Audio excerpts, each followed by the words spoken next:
तळीरामांसाठी राज्य सरकारकडून निर्णय देण्यात आला आहे। 3 दिवस मद्य विक्रीची दुकाने पहाटेपर्यंत सुरू राहणार आहेत। तळीरामांसाठी राज्य सरकारने निर्णय दिला आहे।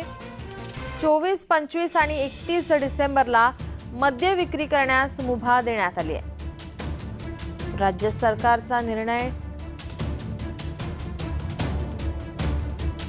आपले प्रतिनिधी कुणाल भोईटे आपल्यासोबत फोन लाईन वरून जोडलेत। कुणाल, या संदर्भात काय अधिकची माहिती?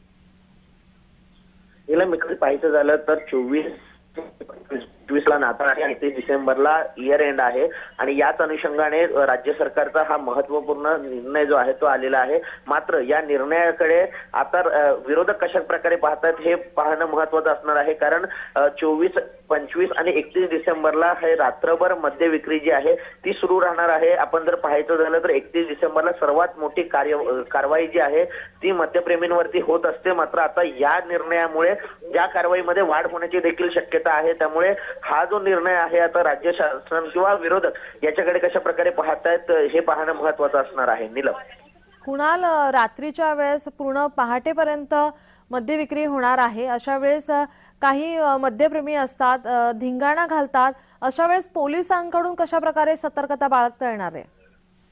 ज्याप्रमाणे 31 डिसेंबरला कडेकोट बंदोबस्त पोलिसांचा लावण्यात आलेला असतो, यावेळेस मात्र 5 वाजेपर्यंत ज्याप्रमाणे मद्यविक्री सुरू ठेवण्यात येणार असल्याचा शासनाचा आदेश आला असला तरी सुद्धा पोलिसांना आता कडेकोट बंदोबस्त हा वाढवावा लागणार आहे। कारण दरवर्षीच मोठ्या प्रमाणात ज्या गुन्हे आहेत ते याच 31 डिसेंबरला नोंद होत असतात। म्हणजे दारू पिऊन वाहन चालवणे असेल, त्याचप्रमाणे मारामारी असेल, अशा प्रकारचे अनेक गुन्हे जे आहेत ते आतापर्यंत नोंद झालेले आहेत। त्यामुळे आता जर रात्रभर जर हे मद्य विक्री जर सुरू राहिली तर याच्यामध्ये वाढ होऊ शकते आणि याचसाठी आता पोलीस प्रशासन कशा प्रकारे सज्ज होते हे पाहणं महत्त्वाचं असणार आहे। आणि त्यामुळे वाहतूक शाखा असेल, त्याचप्रमाणे स्थानिक पोलीस प्रशासन कशा प्रकारे काळजी घेत आहे हे पण पाहणं महत्त्वाचं असणार आहे। कारण रात्रभर मद्यप्रेमी जे आहेत ते शहरामध्ये, ग्रामीण भागामध्ये धिंगाणा घालण्याची देखील शक्यता आहे।